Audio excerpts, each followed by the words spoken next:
थरकर कथा गोटे घंच जंगलटे थिला। सेथिरे मेरु नामक भूतंकर गोटे पहाड़टे थिला। मृत जीवजंतु पक्षी जंगलर पशु सबु भूत ही से पहाड़े ही बास करते। से भूत मानकर मुखिया मकिसा नामक शैतान मानकर से बाट दे जाउथवा यात्री को से भूत माने मारिकी खाई बहुत भल लगुला।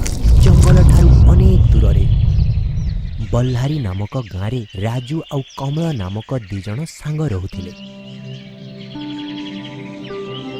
दुहेंकर घर पाख पाखरे ही थिला।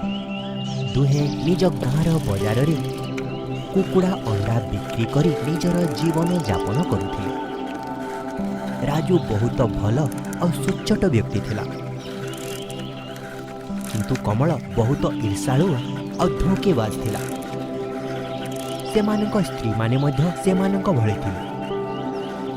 राजूर स्त्री रागिणी बहुत भल आउ कमलर स्त्री कविता बहुत लोभी थिला।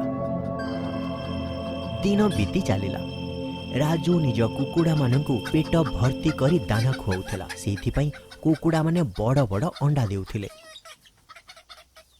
कमल कंजूसपण कारणरू कुकुड़ा मानकु पेट भर्ती करी दाना देउ नथिला। सेथिपई ता कुकुड़ा छोटो छोटो अंडा देउथिले। बजार रे रामू बिकुथुवा अंडार भल चाहिदा थिला। कमलर अंडा पूरा बिक्री भी हेउ नथिला। एमिति भावरे बंचुथुवा अंडा गुड़िकु ता परदिन सतेज अंडा सहित मिसई बिकी देउथिला। कमल बड़का अंडा को बिक्री करिबोनी, ताकू खाइले लोकंक देह खराब हे जिवो। तोर कौन अछि? तोर तो सब अंडा बिक्री हे जाउची, मोर बंचुची। जदि लोकंक देह विषय भाबिबी तो मोर क्षति हे जिवो। तो भल पाई कहूची भाई, बासी अंडा विष सहित समान, ताकू बिक्री करनी। मोर लाभ हेले तू ईर्षा करूछु।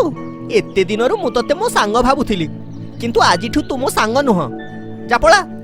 एमिति भावरे भल कथा कहूथुवा राजू उपरे भूल अभियोग लगई कमल सेठारु चलीगला। आख पाखरे घर थाई मध्य दुहिंक मध्यरे दूरता बढ़ी जाइथिला। राजूर बेपार भल चलीथिला आउ कमल अन्य गाँरे बजार को जाई सढ़ा बासी अंडा गुड़िकु नुआ अंडा सहित मिसेकी बिकुथिला। दिन बीतिबा सहित कमलर राजू प्रति घृणा भावना मध्य बढ़ी चलिला। से राजूर क्षति करे ताकू कष्टरे देखिबाकू चाहूथिला। एमिति सबु चालुथिला। रागिणी कुकुड़ा को दाना देवा समय रे किछिटा दाना से कांथ उपरे रखुथिला। रागिणी बहुत दयालु थिला। निजे खाइबा पूर्वरु कुकुड़ा गाई कुकुरंकु न देई से खाउ नथिला। एमिति भावरे सबुदिन किछि दाना कांथ उपरे रखुथिबा कारणरु प्रतिदिन गोटिए नारी काउ आसी सेही दाना को खाई चलीथिला। किछि दिन परे से नारी काउ कांथ पाखरे थिबा गछ उपरे बसा बांधी रहिबाकू लागिला।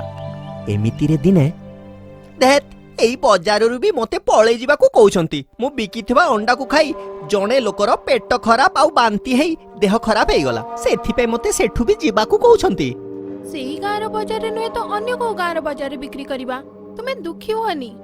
से राजूर बेपार बहुत भल चलीछि। जेमिति भी हो तार क्षति करेबार अछि। ता कुकुड़ा माने को मारी देले हेई जिबा।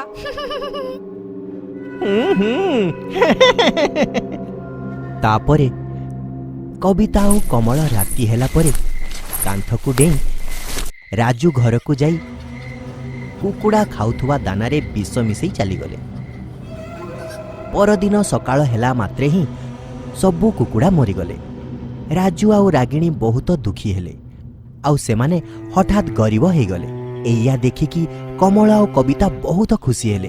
रागिणी एते गरीबतारे थाई मध्य कांथ उपरे सेमिति दाना रखुथिला। राजू पुणी थरे कुकुड़ा चिया किणी निज बेपार आरंभ करने चाहूला, किंतु पैसा नथिला। से रागिणीर अल्प बहुत सुना गहना बिक्री करी कुकुड़ा चिया किनिबा पई ଜଙ୍ଗଲ ବାଟ ଦେଇ ରାଜୁ ସହର ଆଡ଼କୁ ଚାଲିଗଲା। କୁଆଡ଼େ ଗଲା ଏ କାଉ? 4 ଦିନ ହେଲା ଆସିନି। ବିଚାରି କୁଆଡ଼େ ଚାଲି ଯାଇଛି? ତାପରେ ଦୌଡ଼ି ଦୌଡ଼ି କମଳ ଘରକୁ ଆସିଲା। କବିତା କବିତା ଶୀଘ୍ର ଆ। ଘରେ ଯେଉଁ ମୂଲ୍ୟବାନ ଜିନିଷ ଅଛି ତାକୁ ଆଉ ସବୁ ସୁନା ଗଣ୍ଠିଲିରେ ବାନ୍ଧ, ଶୀଘ୍ର ପଳେଇବା। କଣ ହେଲା ଯେ? କୁଆଡେ ଆଉ କାହିଁକି ଯିବାର ଅଛି? ମୁଁ ବିକିଥିବା ସଡ଼ା ଅଣ୍ଡା ଖାଇ ପାଖ ଗାଁର ଗୋଟି ପିଲା ମରିଗଲା। ମତେ ମାରିବା ପାଇଁ ସେ ଗାଁର ଲୋକେ ଖଣ୍ଡା ଧରି ଆସିଛନ୍ତି। କମଳ ଆଉ କବିତା ଦୁହେଁ ପଛପଟ କବାଟରୁ ଗାଁକୁ ଛାଡ଼ି କୁଆଡ଼େ ପଳେଇଗଲେ। ରାଜୁ କୁକୁଡ଼ା ଚିଆଁ କିଣିବା ପାଇଁ ଜଙ୍ଗଲ ବାଟ ଦେଇ ଯାଉଥିଲା, କିନ୍ତୁ ଚୋରମାନେ ରାଜୁର ସବୁ ପଇସା ଲୁଟି ନେଲେ। ସୁନା ଗହଣା ବିକ୍ରି କରି ଆଣିଥିବା ପଇସାକୁ ଚୋରମାନେ ଲୁଟି ନେଲେ। ଏବେ କେମିତି ବଞ୍ଚିବୁ? ହେ ଭଗବାନ, ମୋତେ ଏତେ କଷ୍ଟ କାହିଁକି ଦଉଛ? ଏମିତି ସେ ମନେ ମନେ ଭାବୁଥିଲା କି ସେତିକିବେଳେ ଗଛ ଉପରୁ ଗୋଟିଏ ପିଶାଚିନୀ ତଳକୁ ଆସିଲା। ଆଚ୍ଛା, ବହୁତ ଦିନ ହେଲାଣି ମଣିଷ ମାଂସ ଖାଇନି। ଆଜି ତ ମୋ ପାଇଁ ଉତ୍ସବର ଦିନ।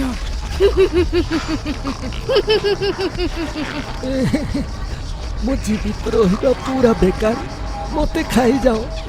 ଯାହା ମନରେ ଦୁଃଖ କିମ୍ବା କଷ୍ଟ ଥାଏ ତାକୁ କାହିଁ ମୁଁ ହଜମ କରିପାରିବିନି ରେ ମୂର୍ଖ। ତୋ ଦୁଃଖ କଣ କହ? ଏମିତି ଭାବରେ ସେ ଭୂତକୁ ସବୁ କଥା କହିଲା।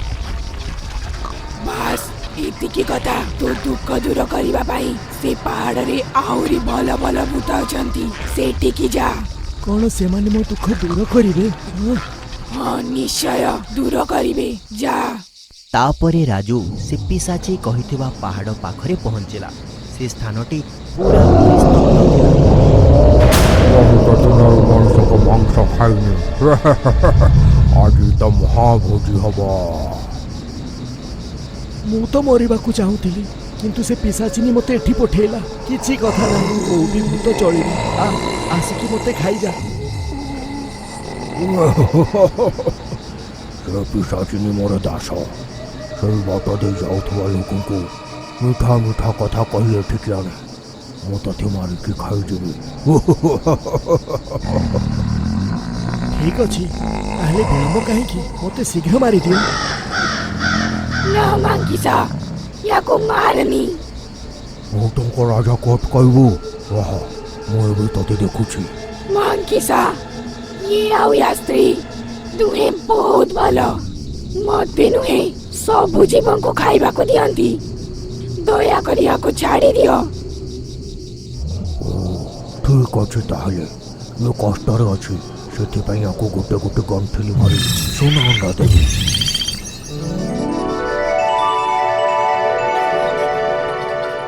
ଏମିତି ଭାବରେ ସେ କିଛି ଦିନରେ ସେ ମାଙ୍କଡ଼ ଭୂତ ଦେଇଥିବା ଅଣ୍ଡା ଦ୍ୱାରା ବହୁତ ଗୁଡ଼ିଏ କୁକୁଡ଼ା କିଣି ସଚ୍ଚୋଟତାର ସହିତ ବେପାର କରିବାକୁ ଲାଗିଲା, ଆଉ ବହୁତ ପଇସା ରୋଜଗାର କଲା।